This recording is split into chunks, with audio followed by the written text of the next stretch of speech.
The Broken Realm. Chapter 5. The World That Does Not Care. Alex continued descending the stairs. They did not end. For 16 days and 16 nights, he moved downward without food, without water, and without rest. Yet his body did not weaken. Instead, anger carried him forward. Anger toward the Moon Hall. Anger toward the women who had sent him away. Anger toward the truth that had been revealed and then denied. As Alex descended closer to Moongrn, his senses began to change. He could hear sounds long before they reached him. He could see movement far beyond human vision. Slowly, realization settled in. He was no longer human, at least not at a human level. When the stairs finally ended, Alex stopped. Before him stretched a vast forest. Behind him, there was nothing. To move forward, there was only one option. He had to jump. The height below him was impossible. 828 meters. The height of the Burj Khalifa. A fall no human could survive. Alex stood still, his thoughts racing. Jump and die? Or stay and remain trapped forever? Then he heard a familiar voice. It was Alexa, the youngest of the 7 sisters. She spoke gently, telling him this would be their secret. She warned him that their mother must never know, or she would be punished. Alexa told him to jump. She explained that illusion protection would shield him for a few minutes. She reminded him that he would never see the Moon Hall stairs again until the day he could either fly or jump from such a height without fear. Alex closed his eyes. He trusted her, and he jumped. The fall was silent. Then Alex landed, safely. Something invisible surrounded him. Not arms, not hands, a presence, a quiet embrace. Alex did not speak. He simply accepted it and thanked Alexa in his heart. Inside himself, Alex made a promise. One day, he would climb those stairs again, even if it was only for her. Alex began walking forward into Moongrn. At first, there was nothing. Then he heard sounds within the forest. Movement, whispers. Alex began to run, and he discovered the truth about his body. He was fast, faster than any human. In a single day, Alex crossed more than 3,000 miles on foot. When he stopped, his breathing remained steady. His legs did not tremble. Pride rose within him for the first time. To test himself, Alex struck a tree with his fist.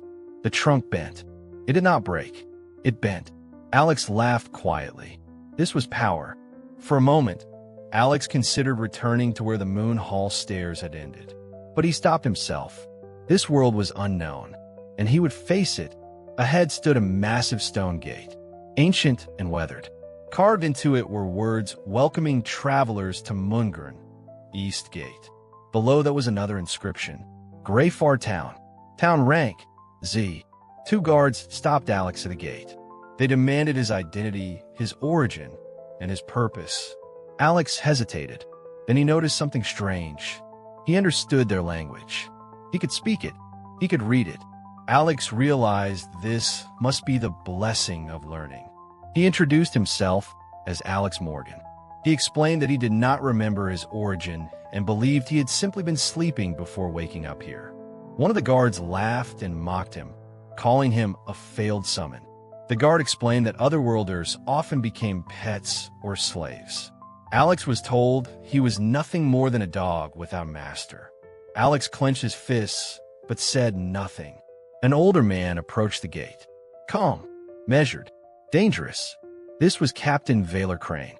Captain Crane silenced the guards and instructed Alex to step forward. He pointed a finger toward Alex's abdomen. A brief flicker of light appeared and vanished. Captain Crane declared that Alex was not a threat. Harmless, like a mosquito. Alex was allowed to enter Greyfard, but Captain Crane warned him that without an adventurer's badge by morning, slavery awaited him. As Alex passed into the town, the guards hesitated behind him. Uneasy, they asked Captain Crane why he had allowed someone so suspicious to enter. They reminded him that the name Alex Morgan could cause problems. Captain Crane did not turn at first. He said that unknown things were always dangerous. When pressed further, he finally explained what he had sensed. When he released his aura to test Alex, it had not fully returned. Alex's vitality was not weak. It was not strong. It was hollow, as if something inside him consumed energy instead of producing it. Like a black hole, Captain Crane admitted quietly that he had never encountered such a presence before. That alone made Alex dangerous, or valuable. When asked why he let Alex pass, Captain Crane smiled faintly. He said that things were about to become interesting. He ordered the guards to inform Naira Vale. She was to observe Alex closely, every movement, every interaction, and report directly to him. When the guards hesitated, Captain Crane released a portion of his aura. The pressure forced them to their knees. Fear overtook them instantly. They swore obedience and fled. Left alone, Captain Crane laughed softly. He repeated the name Alex Moongrn under his breath, wondering why someone like that would dare to use it. Unaware of this, Alex wandered the streets of Greyfard. Then he heard a scream. Alex ran toward the sound. He found 3 men forcing themselves on a woman in a narrow street. She cried out for help. Alex shouted at them to stop and demanded they leave her alone. One of the men looked at Alex briefly, then ignored him. Alex stepped forward, believing his strength would be enough. He was wrong. The men struck him without hesitation. Blows landed from every direction. Alex was knocked to the ground before he could react. They kicked him repeatedly, not to kill him, but to punish him. They laughed as they did it. Alex tried to rise, but each attempt was met with more force. Pain spread through his body. But worse than the pain was the realization settling in his mind. This was not a test. This was not training. This was how this world functioned. When they were finished, one of the men spat on Alex and called him a pig. They blamed him for ruining their entertainment. Then they walked away. Alex lay on the ground, struggling to breathe. He looked toward the woman.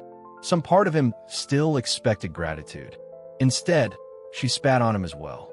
She insulted him, calling him a poor dog, and ran after the man. Alex remained where he was. His body hurt, but his mind hurt more. He had acted as he would have in his old world, and Moongrn had answered him with cruelty. From above, a woman in a red dress had been watching. Her face was partially veiled, her expression cold. This was Lady Lysara Greyfard, daughter of Greyfard's ruler. She handed a pouch of coins to her guard and instructed him to give it to the injured man. Not out of kindness, but convenience. The guard threw the pouch at Alex, calling it a blessing from Lady Lysara Greyfard. Coins spilled across the dirt. Alex did not reach for them. Tears filled his eyes but refused to fall. From the shadows nearby, another woman observed everything in silence. Nita Vali, Captain Valor Crane's spy. She watched carefully and remembered everything. You have just listened to Chapter 5 of The Broken Realm. Alex has stepped into a world that does not reward kindness and does not forgive weakness. What lies ahead will test his will, his identity, and the power he does not yet understand. If you enjoyed this chapter, please like the video. It helps this story reach more listeners. If you want to continue Alex's journey, subscribe to the channel so you don't miss the next chapter. And I want to hear from you. Share your thoughts, theories, or questions in the comments below. Your ideas matter here. Thank you for listening. The next chapter of The Broken Realm is coming soon.